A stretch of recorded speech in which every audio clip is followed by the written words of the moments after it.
বাইরেও পরিবার পিছু বার্ধক্য ভাতায় বৃদ্ধি হয়েছে, বিধবা ভাতায় 500 টাকা বৃদ্ধি হয়েছে, আগস্ট মাস থেকে কার্যকর হয়েছে। So hello friends, welcome to master. এই মুহূর্তে আপনাদের জন্য আবারও একটি নতুন আপডেট। রাজ্যে নতুন সরকার এবং এই নতুন সরকার আসাতে যত রকম হয়রানির শিকার হতে হচ্ছে। এখনো পর্যন্ত বার্ধক্য ভাতার টাকা ঢুকছে না, বিধবা ভাতার টাকা ঢুকছে না, প্রতিবন্ধী ভাতার টাকা ঢুকছে না। তো আজকে আপনাদের জন্য একটা নতুন আপডেট নিয়ে চলেছি। আজ ফের টাকা দিল। টাকা কি ঢুকেছে আজকে? তাড়াতাড়ি চেক করুন আজকের ভিডিওতে। এবং যদি টাকা না ঢুকে এই মুহূর্তে আপনারা কি করবেন? নতুন সরকারের সিদ্ধান্ত 1500 টাকা করে দেওয়া হবে বার্ধক্য ভাতা, বিধবা ভাতা এবং প্রতিবন্ধী ভাতা। কিন্তু 1500 টাকা তো দূরে থাক, 1000 টাকাও পাওয়া যাচ্ছে না, যেটা কিন্তু আগের সরকারের সময় কিন্তু প্রত্যেক মাসের টাকা প্রত্যেক মাসে ঢুকে যেত 1000 টাকা। কিন্তু 1500 টাকা করলো, সে ঠিক আছে। তাহলে টাকাটা কেন ঢুকছে না? চলুন আজকের ভিডিওতে আমরা সম্পূর্ণ ডিটেলসে জেনে নেব। অন্নপূর্ণা ভান্ডারের ক্ষেত্রে টাকা দেরি হচ্ছে। কেন দেরি হচ্ছে? কারণ ভেরিফিকেশন চলছে। অন্নপূর্ণা ভান্ডারে 3000 টাকা করে করা হলো, লক্ষ্মীর ভান্ডার থেকে অন্নপূর্ণা ভান্ডার 3000 টাকা করা হলো। কিন্তু বৃদ্ধ ভাতা, বিধবা ভাতা, প্রতিবন্ধী ভাতা সেখানে 2000 টাকা করার কথা ছিল, সেখানে কিন্তু 1500 টাকা করা হলো। এখানেও কিন্তু সে অসহায় বৃদ্ধ মা বাবারা বঞ্চিত হলেন। ঠিক আছে, সেই বিধবা ভাতা 1500 টাকা করা হলো, প্রতিবন্ধী ভাতা 1500 টাকা করা হলো। এখানে তো ওনারা বঞ্চিত হলেনি। ঠিক আছে, তার উপরন্তু আবারও কি বঞ্চিত হতে হচ্ছে কি? এখনো পর্যন্ত ওনাদের টাকা ঢুকছে না। যে বৃদ্ধ মা বাবারা আছেন ওনাদের কিন্তু এই যে টাকাটা 1000 টাকা প্রত্যেক মাসে পাওয়া যেত, এটা কিন্তু ওনাদের প্রচুর সহযোগিতা করত। ওনাদের ওষুধ কেনার ক্ষেত্রে কিংবা অন্যান্য দরকারি ক্ষেত্রে কিন্তু টাকাটা কিন্তু খুব প্রয়োজন। কিন্তু এই টাকাটা ওনাদেরকে দেওয়া হচ্ছে না সঠিক টাইমে। যদি মুখ্যমন্ত্রী শ্রী শুভেন্দু অধিকারী এটা নিয়ে একটু ভাবেন, খুব ভালো হয়। কারণ বৃদ্ধ মা বাবাদের টাকাটা যদি ঠিক টাইমে ঢুকে যায় তাহলে কিন্তু খুব ভালো হয়। 1500 টাকা দিবেন বলেছেন, দিন। যদি না দিতে পারেন 1000 টাকা তো আপাতত দিয়ে রাখুন। প্রতিবন্ধী ভাইয়েরা বোনেরা ওনাদের কিন্তু খুবই প্রয়োজন, কারণ ওনারা অসহায়, বিধবা মায়েরা অসহায়, ওনাদের টাকা কিন্তু খুব প্রয়োজন। অতএব ওনাদের টাকাটা দেওয়া প্রয়োজন। কৃষক বন্ধু মানছি এখনো পর্যন্ত টাকা ঢুকেনি। কেন? কারণ ভেরিফিকেশন হলো। ঠিক আছে, নতুন সরকার এসেছে, অন্নপূর্ণা নতুন করে ভেরিফিকেশন হলো, নতুন করে ফর্ম ফিল আপ হলো, তার জন্য কিন্তু দেরি হচ্ছে। কিন্তু এই যে বৃদ্ধ ভাতা বা প্রতিবন্ধী বা বার্ধক্য ভাতা, এটা দিয়ে কোনো রকম ভেরিফিকেশন হচ্ছে না, অথচ টাকা ঢুকতে এত দেরি হচ্ছে। আর মুখ্যমন্ত্রী আমাদের কি বলেছেন, কবে টাকা ঢুকবেন? তো আজকের ভিডিওতে অবশ্যই আপনাদের সমস্ত প্রশ্নের উত্তর আমরা দিয়ে দেবো। তার জন্য চ্যানেলে নতুন হলে অবশ্যই কিন্তু চ্যানেলকে সাবস্ক্রাইব করে দেবেন। সমস্ত খবর সবার আগে আপনি পেয়ে যাবেন, সমস্ত চাকরির খবর সবার আগে পেয়ে যাবেন। অবশ্যই চ্যানেলকে সাবস্ক্রাইব করে দেবেন। ভিডিওটি ভালো লাগলে একটা লাইক করবেন। কোনো রকম প্রশ্ন থাকলে আপনাকে কিন্তু কমেন্টে আমাকে লিখে জানাতে পারেন। মুখ্যমন্ত্রীর কাছে যদি আপনাদের কোনো রকম বার্তা থাকে যে মুখ্যমন্ত্রী দয়া করে আমাদেরকে টাকাটা সঠিক সময়ে দিয়ে দিন, অবশ্যই আপনারা কমেন্টে জানাতে পারেন, যাতে মুখ্যমন্ত্রীর কাছে এই খবরটা পৌঁছায়। এবং অবশ্যই ভিডিওটি আপনাদের বন্ধু বান্ধব আত্মীয় পরিজনের সাথে অনলাইন হোয়াটসঅ্যাপ ফেসবুকে শেয়ার করে দিন, যাতে তারা এই খবরটি পেয়ে যায়। ওকে, তো চলুন নেক্সট। মুখ্যমন্ত্রী কিন্তু নিজের মুখে ঘোষণা করেছিলেন যে আগস্ট মাস থেকে এটা চালু করা হবে, এবং একটা সরকারিভাবে নোটিশও কিন্তু প্রকাশ করা হয়েছিল, যেখানে পরিষ্কার করে বলা হয়েছিল যে আগস্ট মাসের 1 তারিখে টাকা ঢুকবে। এই যে সরকারের নোটিশটা দেখতে পাচ্ছেন, government of West Bengal, Paschimbanga সরকারের পঞ্চায়েত এবং রুরাল ডেভেলপমেন্টের তরফ থেকে 20/7/2026, ঠিক আছে, জুলাই মাসের 20 তারিখে নোটিশটা পাবলিশ করা হয়েছিল। কি বলা হয়েছিল? Enhancement of monthly financial assistance from ₹1000 to 1500 under NSAP, অর্থাৎ সে মাসিক যে ভাতা সেটা কিন্তু 1000 টাকা থেকে 1500 টাকা করা হবে। এবং বলা হয়েছে in pursuance of decision of government of West Bengal in accordance with the কি হচ্ছে concurrence conveyed by the state financial department dated 20/7/2026, enhancement of monthly financial assistance payable of to beneficiary is made under following components of national social assistance program with effects from 1/8/2026।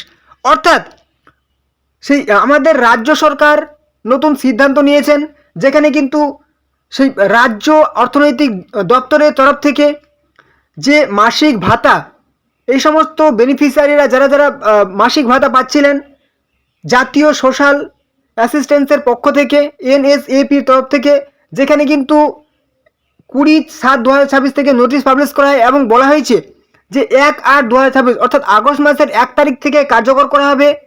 1000 টাকা থেকে 1500 টাকা দেওয়া হবে। কোন কোন প্রকল্পে এখানে বলা হয়েছিল?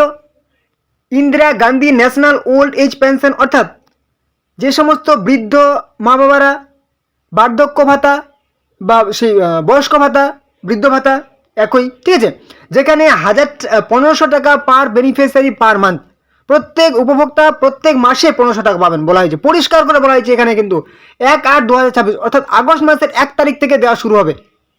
কিন্তু আগস্ট মাসের 5 তারিখ প্রায় পেরিয়ে গেল, 5 তারিখ পেরিয়ে গেল, এখনও টাকা ঢুকছে না কেন? তারপর বলা হয়েছে কি উইডো পেনশন, সে বিধবা ভাতা, এখানেও 1500 টাকা করা হয়েছে। তারপর ডিসেবিলিটি পেনশন, এখানেও 1500 টাকা করা হয়েছে, অর্থাৎ বিধবা ভাতা এবং সেই প্রতিবন্ধী ভাতা, কিন্তু এখনও পর্যন্ত সেটা দেওয়া হচ্ছে না কেন? আর বলা হয়েছে যে the enhancement assistance shall be disbursed to all eligible beneficiaries covered under the above mentioned scheme through the existing direct benefit transfer mechanism, অর্থাৎ আপনাদের টাকাটা কিন্তু হয়তো অনেকের টাকা ঢুকে যাবে, আবার অনেকের টাকা ঢুকবে না। কেন? কারণ বলা হয়েছে ডিরেক্ট বেনিফিট ট্রান্সফার অর্থাৎ ডিবিটির মাধ্যমে কিন্তু এখানেও আপনার টাকা পাবেন। অন্নপূর্ণা ভাণ্ডার, কৃষক বন্ধু, যুব শক্তি, যুবসাথী সমস্তই কিন্তু ডিবিটির মাধ্যমে টাকা ঢুকবে। এবারে কিন্তু বার্ধক্য ভাতা, বিধবা ভাতা, প্রতিবন্ধী ভাতা সব কিছুতেই কিন্তু ডিবিটির মাধ্যমে টাকা ঢুকবে, ডিরেক্ট বেনিফিট ট্রান্সফার, অর্থাৎ আপনার আধার কার্ডের ভিত্তিতে টাকা ঢুকবে।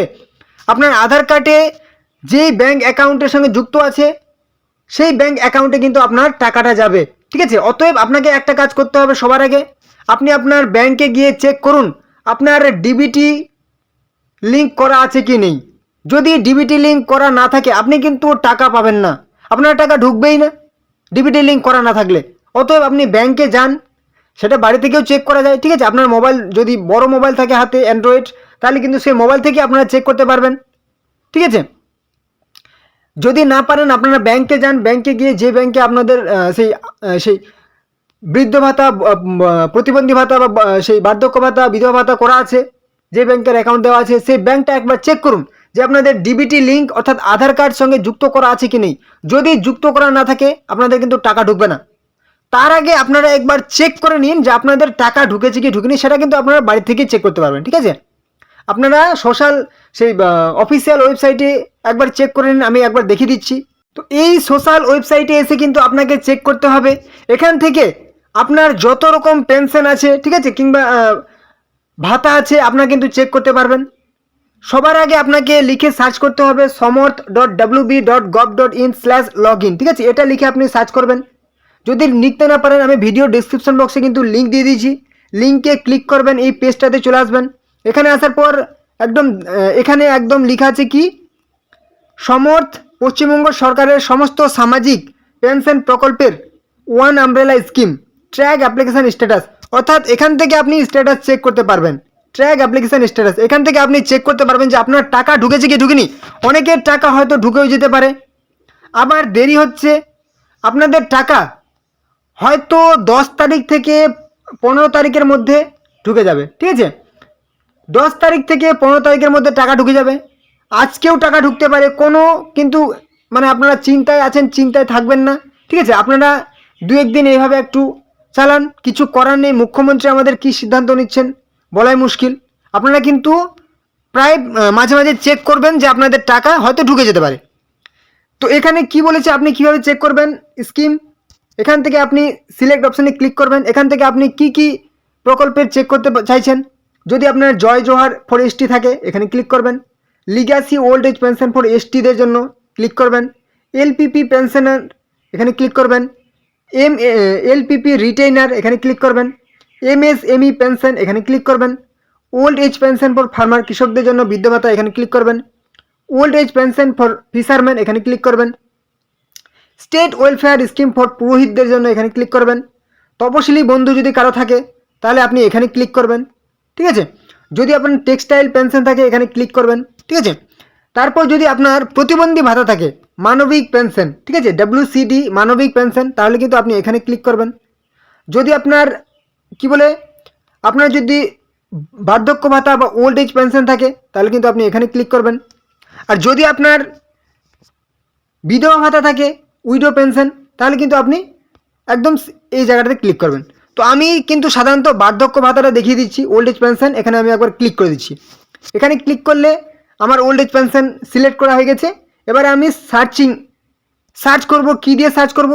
আপনি আপনার বেনিফিশিয়ারি আইডি, মোবাইল নাম্বার, আধার নাম্বার দিয়ে সার্চ করতে পারবেন। অবশ্যই মোবাইল নাম্বার বেছে নেবেন।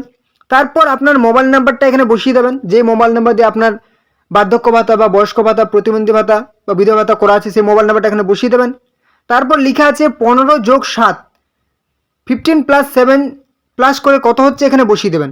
ঠিক আছে, যোগ করে কত হবে এখানে বসিয়ে দেবেন।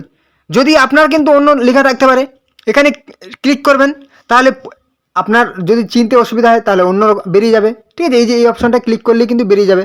তারপর যেটা যোগ করে যত হবে সেটা কিন্তু এখানে বসিয়ে দেবেন। ঠিক আছে, 25+9 যোগ করে কত হবে সেটা কিন্তু এখানে বসিয়ে দেবেন। তারপর এই যে সার্চ অপশনটা দেখতে পাচ্ছেন, এখানে আপনি একবার ক্লিক করে দিন। এখানে ক্লিক করলেই সাথে সাথে কিন্তু আপনার দেখিয়ে দেবে, আপনার বেনিফিশিয়ারি আইডি দেখিয়ে দেবে, আপনার নাম, মোবাইল নাম্বার, ডিস্ট্রিক্ট, আপনার অ্যাকাউন্ট স্ট্যাটাস, অ্যাকাউন্ট অ্যাপ্রুভড আছে কি নেই, আপনার পেমেন্ট স্ট্যাটাস। ঠিক আছে, আপনার পেমেন্ট ঢুকেছে কি ঢুকেনি। আপনার যদি পেমেন্ট ঢুকে যায়, পেমেন্ট সাকসেসফুল দেখিয়ে দেবে। যদি পেমেন্ট আপনার পাঠানো হয়ে যায় তাহলে আন্ডার প্রসেসিং থাকবে, পেমেন্ট আন্ডার প্রসেসিং থাকবে। যদি আপনার অ্যাকাউন্টটা বাতিল হয়ে যায় তাহলে কিন্তু আপনার অ্যাকাউন্ট রিজেক্টেড হয়ে যাবে, কিংবা পেমেন্ট ফেলিওর দেখিয়ে দেবে। যদি আপনার পেমেন্ট ফেলিওর দেখিয়ে দেয়, তাহলে কিন্তু আপনি অবশ্যই আপনার ব্যাংকের সাথে যোগাযোগ করবেন যে আপনার ব্যাংকে ডিবিটি লিঙ্ক করা আছে কি নেই। পেমেন্ট ফেলিওর হওয়ার কারণ কিন্তু আপনার ব্যাংকের যত সমস্যা। তো অতএব আপনি যদি পেমেন্ট ফেলিওর দেখতে পান তাহলে কিন্তু অবশ্যই ব্যাংকের সাথে যোগাযোগ করুন, যেরকম বললাম ডিবিটি লিঙ্ক করে নিন, তাহলে কিন্তু আপনার টাকাটা খুব তাড়াতাড়ি কিন্তু ঢুকে যাবে। ঠিক আছে, এই কারণেও কিন্তু অনেকের টাকা দেরি হবে, আর টাকা কিন্তু 2-1 দিনের মধ্যে টাকা ছেড়ে দেবে, হয়তো আজকেও টাকা ছেড়ে দিতে পারে। ঠিক আছে, তো এই ছিল আজকের গুরুত্বপূর্ণ আপডেট। যদি ভিডিওটি ভালো লাগে একটা লাইক করবেন, চ্যানেলে নতুন হলে অবশ্যই কিন্তু চ্যানেলকে সাবস্ক্রাইব করে দেবেন, আর কোনো রকম প্রশ্ন থাকলে কমেন্ট বক্সে জানাবেন, এবং অবশ্যই ভিডিওটি আপনাদের বন্ধুদের সাথে শেয়ার করে দিন যাতে তারাও খবরগুলি পেয়ে যায়। ওকে, তো চলুন পরবর্তী ভিডিও আবার দেখাবে। জয় হিন্দ, জয় ভারত।